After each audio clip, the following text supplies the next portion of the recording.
মানুষের মানুষ কেন লাগে? মনে করেন আপনি চমৎকার সুন্দর একজন মানুষ।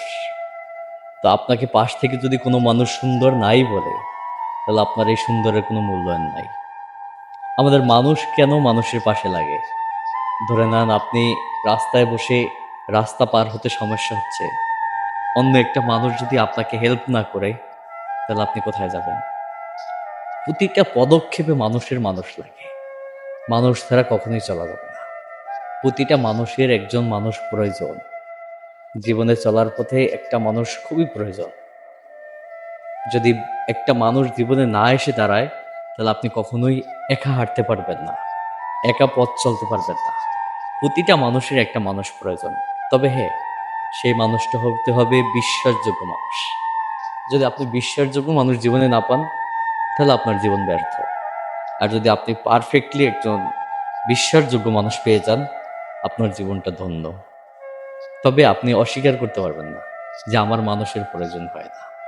আপনি একা গম্ভীর হয়ে বসে আছেন, কারোর সাথে কথা বলতেছেন না, ওই ফিলটা কেমন হবে? আর আপনি যদি দুইটা মানুষের সাথে কথা বলেন, তখন ওই ফিলটা কেমন হবে? নিজের কাছে প্রশ্ন করেন। মনের যখন দুঃখ কষ্ট অনেক বেড়ে যায়, তখন যদি আপনি মানুষের সাথে শেয়ার না করতে পারেন, তাহলে আপনার কষ্টটা দ্বিগুণ বেড়ে যায় আরো। এই জন্যই আমাদের মানুষের মানুষ লাগে। মানুষের মানুষ খুব প্রয়োজন। মানুষ ছাড়া চলতে পারবে না।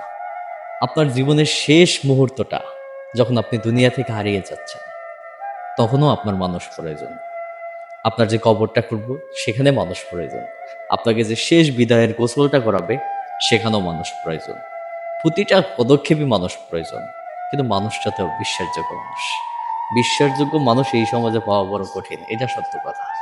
তারপরও মানুষের ভিড়ে, হাজারো মানুষের ভিড়ে কিছু মানুষ আছে।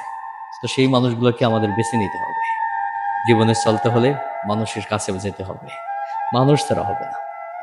আরেকটা কথা মনে রাখবেন, জীবনে আপনি যতদিন দুনিয়াতে বেঁচে থাকবেন, মানুষকে ভালোবাসার চেষ্টা করেন। যে মানুষ অমানুষকে না, যে মানুষ তাকে ভালোবাসার চেষ্টা করেন। আপনি যখন দুনিয়া থেকে হারিয়ে যাবেন, তখন ওই মানুষগুলো যেন বলতে বাধ্য হয় এই মানুষটা খুব ভালো ছিল। তাহলে আপনার জীবনটা সার্থক। আপনি আল্লাহর বান্দার মনে যদি কষ্ট দিয়ে থাকেন, তারা যদি আপনাকে ভালো না বলে, তাহলে আপনার জীবনের কোনো মূল্যায়ন নাই। তো আপনি যদি আল্লাহর বান্দাকে খুশি রাজি খুশি করে যান, আপনি দুনিয়া থেকে যখন বিদায় নিয়ে যাবেন, তখন যখন ওই মানুষগুলাই বলবে যে এই মানুষটা খুব ভালো ছিল, মিজান ভাই খুব ভালো ছিল। এটাই জীবনের সার্থক, তাই না? তো আপনি চলার পথে এমনভাবে জীবনকে গড়েন। ওই যে একটা কথা আছে না, কবি বলছে যে এমন জীবন করিবে গঠন, মরণে হাসিবে তুমি কাঁদিবে ভুবন। প্রতিটা মানুষের মানুষ প্রয়োজন। যখন আপনার দুনিয়া থেকে বিদায় নেবেন, তখন আপনার ওই মানুষগুলো যখন বলবে হে আল্লাহ, এই মানুষটা খুব ভালো ছিল, আল্লাহর কাছে একটা সার্টিফিকেট আপনি পেয়ে গেলেন। এটাই সত্য কথা। তবে মানুষকে ভালোবাসতে হবে, অমানুষকে নয়।